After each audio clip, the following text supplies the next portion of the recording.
Hello everybody, I'm Conquering History Games, and welcome to another Kaiserreich progress report. We're going back into the backlog of these a little bit here, and we're going to be taking a look at a really important one for the future of Kaiserreich. Let me just move over this mic a little, Sorry about that. Okay, so we're going to be looking at part one of two progress reports that are specifically looking at how Russia is going to be reworked in the future. So this is progress report 119, Russia, part one, written by Rework, who I believe is a technically not on the team anymore, the Kaiserreich team. Don't quote me on that. But anyway, he's going to just be explaining the situation here in this progress report, including that music's way too loud. Hold on, there we go. The situation in 1936. There's first going to be a lot that we have to cover here in terms of history from the Russian Civil War through to 1936, where it's going to be explaining how Boris Savinkov and the National Populist SZRS party is running the country. This is specifically, this progress report, going to be talking about the Savinkov path of nationalist populist Russia. Not going to be the only Russia path available, but those other paths will not be covered in this report. Once again, I'm really happy how much people like this, the audio book format. I was afraid it was going to be weird for people, but we're just going to go ahead and get started here in 3, 2, 1. Boris Savinkov is many things to many people. A terrorist, a tyrant, a savior. But none dispute that he is the most powerful man in Russia. In 1936, Savinkov is the president of the Russian Republic. The man does not rule solely on the basis of his popularity, however. Years of national embarrassment and poverty catapulted the Union for the Defense of the Motherland and Freedom, aka the SZRS, to power in the elections of 1934, where they secured a majority in the State Duma with their coalition partners in the Monarchist and Nationalist Coalition of Russian Unification, the SOR. With the aid of the head of the army, General Lavir Kornilov, Savinkov has already begun working to purge Russia of weakness, in order to return to it the might and glory it once claimed. Should he fail to deliver his promises, however, it is certain he won't remain in charge much longer. Monarchist allies, Democrats in the powerful opposition, and the remnants of socialists are all waiting for their chance to retake the reins of power. If Savinkov falters, they will not hesitate. History leading up to 1936. The three great catastrophes. Russia's first great catastrophe began in 1914 with the shot of a bullet and entry into the Weltkrieg. Initially greeted with optimism and enthusiasm, dreams of a quick and easy victory were crushed under the German jackboot. Starting at the Battle of Tannenberg, the Imperial Russian Army found itself unable to stop a humiliating string of defeats. 3 years later, in 1917, the situation had become dire. The Central Powers held Russian territory covering millions of people. While the army had managed to hold back the German onslaught at great sacrifice, food shortages, rumors, and political repression all combined to create a maelstrom of anger and hatred aimed at the one man at the forefront of it all, Tsar Nicholas II. Blamed for the army's losses on the front and losing more and more support each day, his reign was cut short. That February, the Tsar was forced to abdicate. Hundreds of years of Tsarist autocracy came to an end. The new leaders of Russia promised democratic elections and an end to the empire's repression.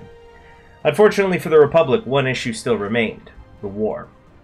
The new leaders refused to abandon their Western allies and urged their countrymen to continue their defense of the motherland. Ultimately, their hopes would remain only hopes when the so-called Kerensky offensive turned into a complete failure. Issues of hunger and inflation continued to plague Russia. The bubble of discontent that had popped with the overthrow of the Tsar began to swell once again, and soon the newly born republic was itself overthrown. The Bolsheviks promised what the Duma politicians would not: peace. After seizing control of the Petrograd Winter Palace, they established themselves as the new Russian government and signed the Treaty of Brest-Litovsk, ending Russia's participation in the Weltkrieg. The treaty tore from Russia more than a third of her population, along with swathes of her most valuable lands. The second great catastrophe had ended, but the nightmare was far from over. The third and final great catastrophe, the Russian Civil War, was about to begin. Not long after the Russians seized power, Counter-revolutionary forces rallied to put down these radicals. Slowly, things began to go awry for the Reds. Lenin suffered an untimely demise at the hands of an assassin, while the victory of the Central Powers in the Weltkrieg nullified any chances of the Bolsheviks retaking Ukraine or making gains in the West. At the same time, Boris Savinkov, with support from Kornilov and Alexeyev, founded the Soyuz Zashitsi Rodiny I Svobody, Union for the Defense of the Motherland and Freedom, an organization created to fight against Russia's enemies. The SZRS launched a mostly successful uprising against the Reds in central Russia and gained renown as war heroes, chiefly from their exploits on the northern front with the fight for Arkhangelsk and the Northern Ice March against Bolshevik General Tukhachevsky. Even though the SZRS would be disbanded at the war's conclusion and merged back into the right wing of the Socialist Revolutionaries Party, the Union's message and the connections it forged between its members did not fade. By August of 1920, after a 2-week siege, Moscow finally fell to the White Army. What remained of the revolutionaries retreated to Arkhangelsk, some escaping for Red France, and were annihilated. The Russian Civil War was finally over. The unstable republic. But triumph over the Reds came at a steep cost. The country was devastated, socially, economically, and politically. In order to secure a desperately needed peace, the newly assembled provisional government reluctantly accepted the Treaty of Brest-Litovsk, over the strenuous objections of the war hero Boris Savinkov. After the first free peacetime elections in 1922, the cadets and socialist revolutionaries formed a coalition that would dominate the Russian political scene for the next decade. Sadly, the next decade would see little but continued humiliation. By 1926, Russia was in the free fall of an economic collapse, and so they turned to Germany for help. The result of this was the German-Russian Trade and Credit Agreement, more commonly known as the Vilnius Agreement, which provided a framework for massive German investment in Russia. Savinkov, now leader of the SZRS, was, as its own party upon breaking away from the SRs, announced the agreement as a betrayal. Even so, Russia was finally allowed to bring her faltering economy under control and to partially industrialize, if at the cost of losing a great deal of its sovereignty through growing German influence. The years that came next brought more of the same. Looking to reassert herself in the Far East, Russia launched an expedition in 1927 to take the Chinese Eastern Railway. What was expected to be a one-sided war against Zheng Jilin, the warlord of Manchuria, turned into an embarrassing defeat within a year due to an unexpected Japanese intervention and the poor command of General Konstantin Sakharov. Benefiting from the defeat were socialists and the SZRS, who saw it as proof of the Republic's incompetence.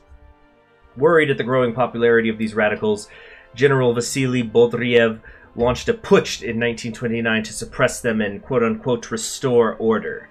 In the end, the attempt failed, and Bolshevik fled into exile, having achieved little but exposing the regime's weakness.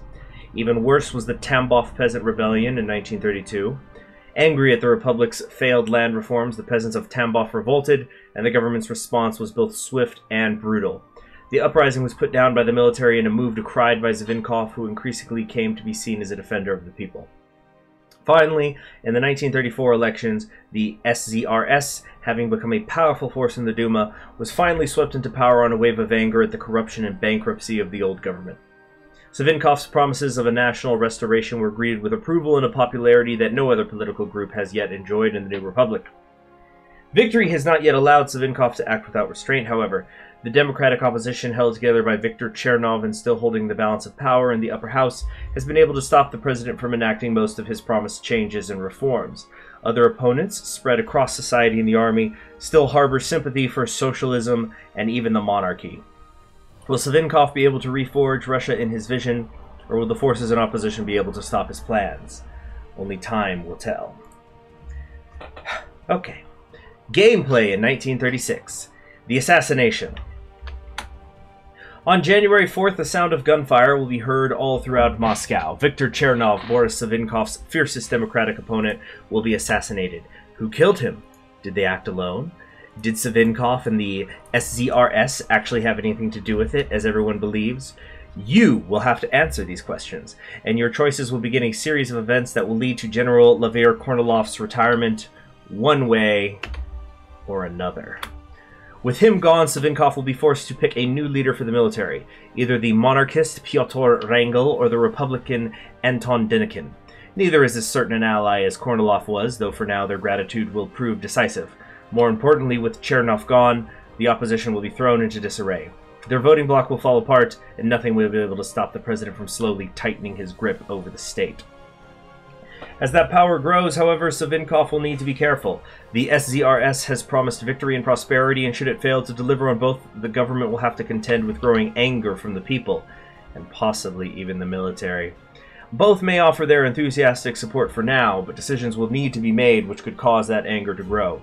This will require compromises, and sometimes one will need to be played against the other.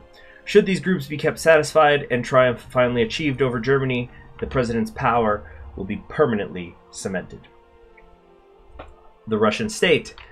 In the aftermath of Chernov's association, the Russian government will slip further under Savinkov's control. Eventually, he will be able to seize absolute power, revising the constitution and declaring himself president for life. Players will be rewarded with a new portrait and name change, as well as a new flag. That doesn't mean it will be smooth sailing afterwards. Russia still has many internal enemies, and that is a weakness that both Germany and Japan can exploit.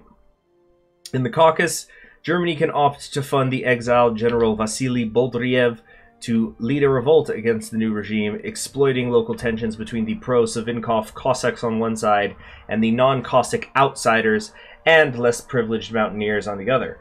This revolt will spread throughout the Caucasus provinces, forcing the government to spend time and political capital to oppose it, and spawning more than one chain of events which could make Boldriev's revolt spread more quickly or cause it to recede. The government must be careful, of course. Harsh measures might anger the people, but failure can anger the military. Something has to be done to combat Boldriev, however, because once the war with Germany begins, his so-called Free Russian Army will rise up to fight alongside Germany in the states he currently controls. Japan is also wary of Russian ambitions and can opt to back a similar kind of champion, the disgraced General Grigory Semyonov, who can infiltrate the Transamur region with his own army of veterans, convicts, and mercenaries, all provided the generous and clandestine support of the Kwantung Army, of course, and begin a grassroots campaign to take control of the region. Like Boldriev, Semyonov will rise up and start a new front once Russia is fully at war.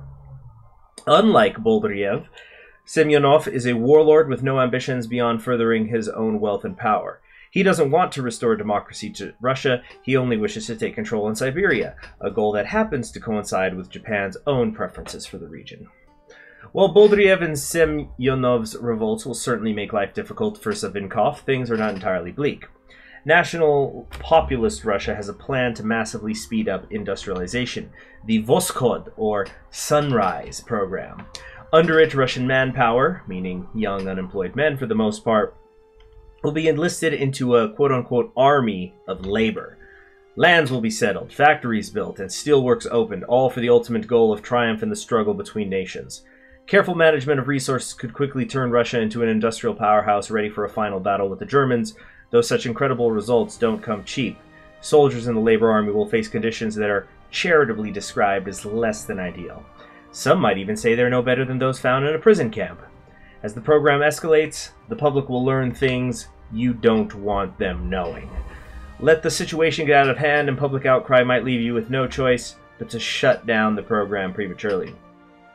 Additionally, while Black Monday brings with it the expected hardship one could expect from a country as closely tied to the German economy as Russia is, it also comes with an opportunity.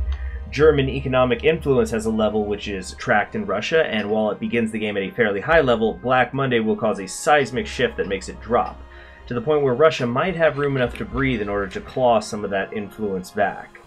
Once the German and Russian economies recover enough, they can begin a tug-of-war to increase or decrease that influence. Russia will need to find a way to rid themselves of it, however, because should it remain and a war with Germany begin, they will be hit with massive economic disruption of a level equal to the amount of influence remaining at a time when they can least afford it. You might ask, is that all there is? Is Savinkov's Russia doomed to spend all its time combating insurgencies and preparing for war against Germany?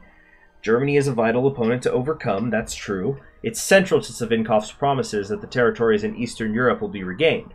There are, however, other fronts that will require attention. Mongolia and Central Asia will become hotspots over the first few years. So too will Russia spar diplomatically with Germany over its allies in Finland, Georgia, and even Ukraine. Though there, at least, German economic influence will serve as an extra bargaining chip that both sides can use in influencing the outcome of the conflicts. Once Brest-Litovsk has been avenged, who knows where Savinkov may look to next. And in closing, thank you all for sticking with us. In the next progress report, we'll cover the other paths Russia can take, restoring the Russian Empire, restoring democracy, and joining the workers' cause under the left socialist revolutionaries. We'll also go into a bit more detail on Boldarev's and Semyonov's regimes, both of which are playable. The last thing we'll leave you with is a look at the new starting cast of the Russian Army and Navy. For a long time, this was a sore point in Kaiserreich. The roster had essentially time-traveled from 1918 completely intact, and with portraits to match. They've been slowly improved over time, but we've now finished the Herculean task of revising the roster and the portraits both. So this is the updated starting Russian military roster. Oh, one other thing. After the prelude progress report, there were some questions about what happened to Alexander Kerensky. If he's not getting shot at the beginning of every game of Kaiserreich, then what is he doing? Alright, so that's it for the Russian Rework Part 1.